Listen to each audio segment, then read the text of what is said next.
Well, welcome back to the system for our closeout for our third week in October.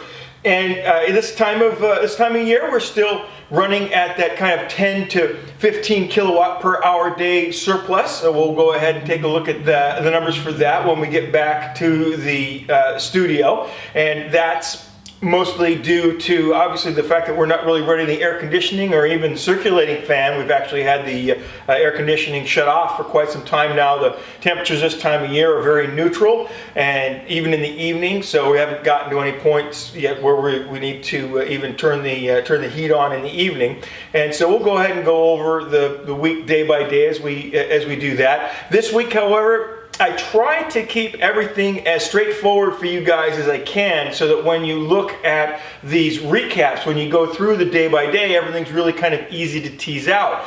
And I apologize ahead of time, this week is not going to be one of those weeks. I've got my work cut out for me. I need to actually go back and do a little math before we get this video uploaded. This week we had a system fault where we had the system think that it was still on Stormwatch, and so the software went rogue on us and wound up just charging the system out of the blue. And it seems like it took on about 90 kilowatts or so for the week. We'll have to take a look and see what it did. We tried to put much of that back, but that back and forth is what we're going to need to take a close look at. I'll do some math on that, and we'll get it all straightened out so that we can come up with some numbers that are meaningful, and then that'll also let us know what we need to do in this coming week to try and replace the power that the system pulled out to stuff into the battery without us wanting it to.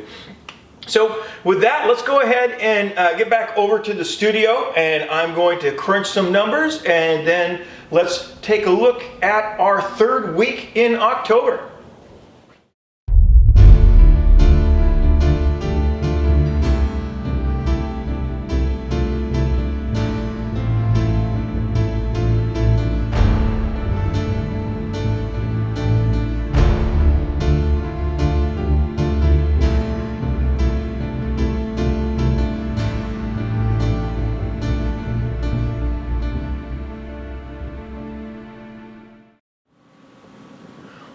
Welcome back.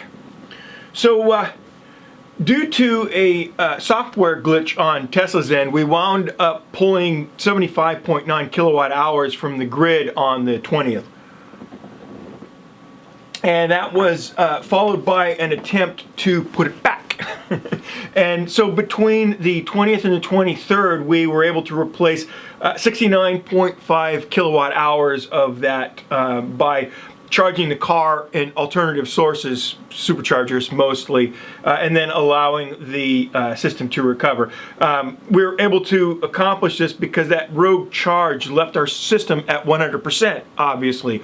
And so then you simply leave the system operate at normal, and instead of driving on those miles, then we just put the surplus back to replenish what was taken out of the system by the grid unnecessarily. So this is somewhat unfortunate because obviously, realistically, those overage miles were sunlight miles, and those miles could have been used to increase and should have been used to increase the number of miles on sunlight that we accumulate by about 200 miles.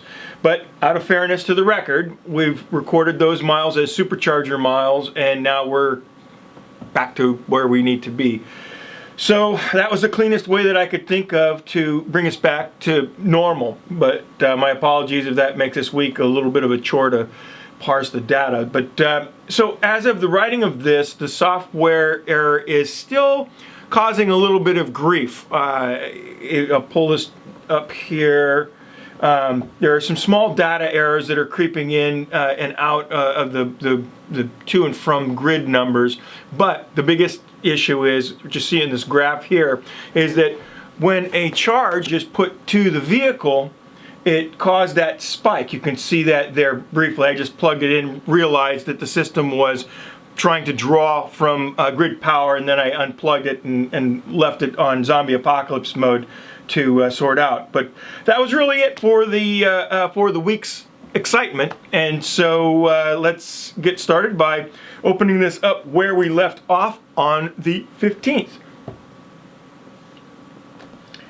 So sunny kind of benchmark day, still in that mid to high 30s range for production. Daylight continuing to kind of fall off as we head towards the solar minimum on December 21st. And decent driving today, still maintaining a bit of surplus as you can see evident in the Powerwall numbers there. Starting the day with 42%, ending with 76 in the system.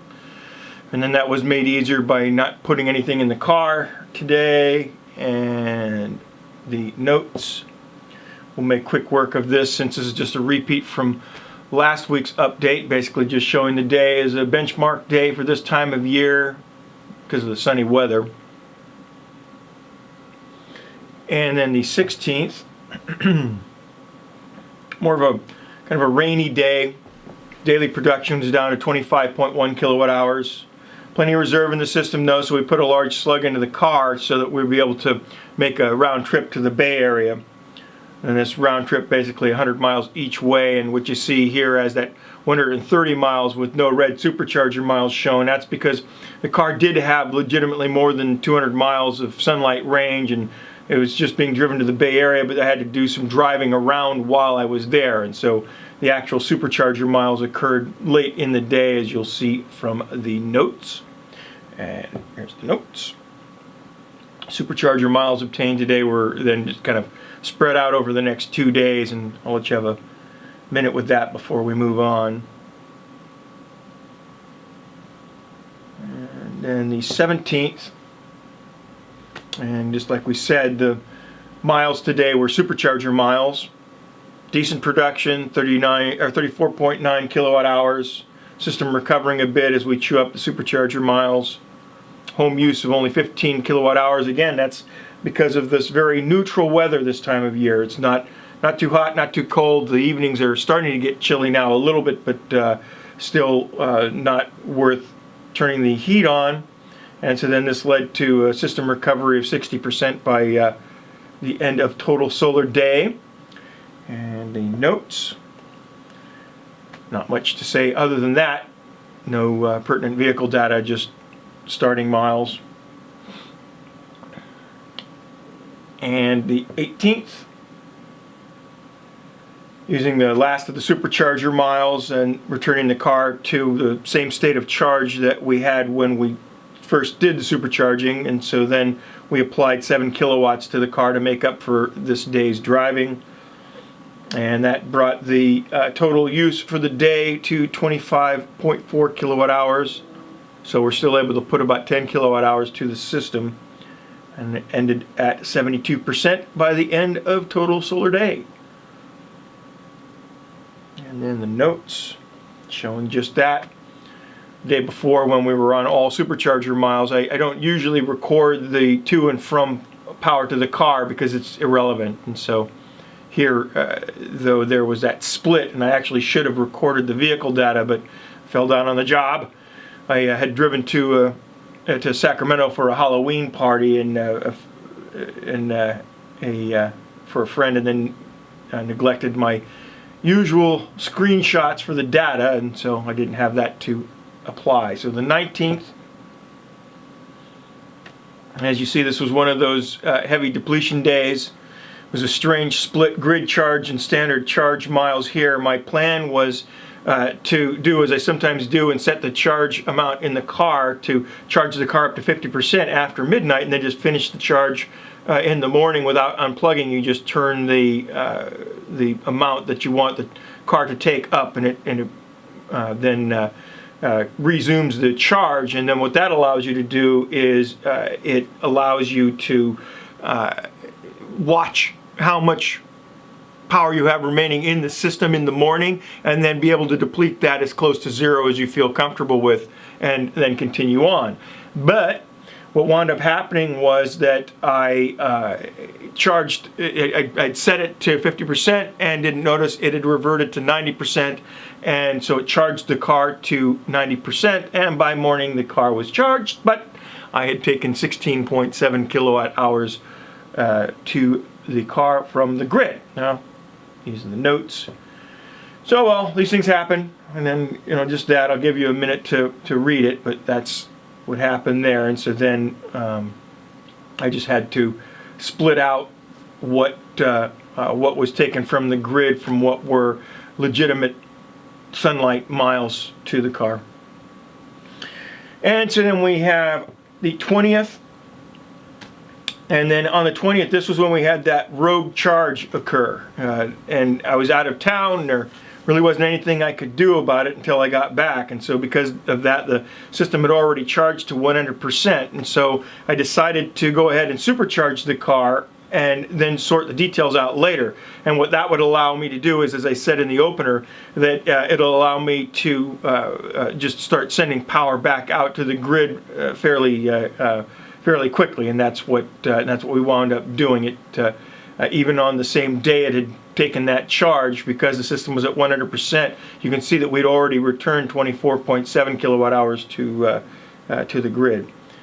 I'll let you look at that for a second. And then here we have the notes.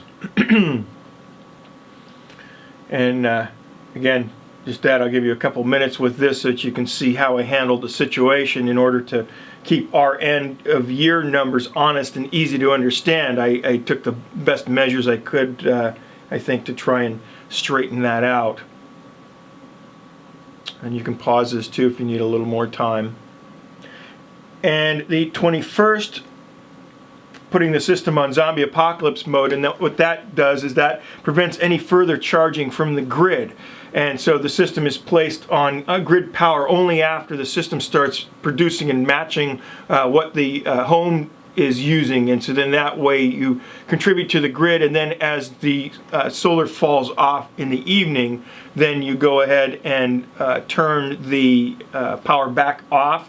But doing that led to those 3 sets of asterisks that you see there listed in the data. So I'll give you a minute to take a look at the raw data, and then we'll take a look at the notes, and I'll give you a few minutes to take a look at those to see how we sorted it out. So now here we have the notes, and so basically the system still wanted to charge from the grid, and the only way to prevent it, like I said, was to turn the grid power only on while more power was going to it than was being demanded. And so that was a real pain, obviously, and having to do this caused some loss during the switchover, and that's what those asterisks are showing you there. And I'll give you a second there to read that. And on the 22nd, to close us out, that software error seemed to have passed, and so the system was taken off of zombie apocalypse mode a little bit later on in the day. That's why I didn't list it on there. And you can see we did get did send some to the grid, 17.5 kilowatt hours to the grid, and again trying to recover there a little bit. And the notes, just that the system seemed to have recovered.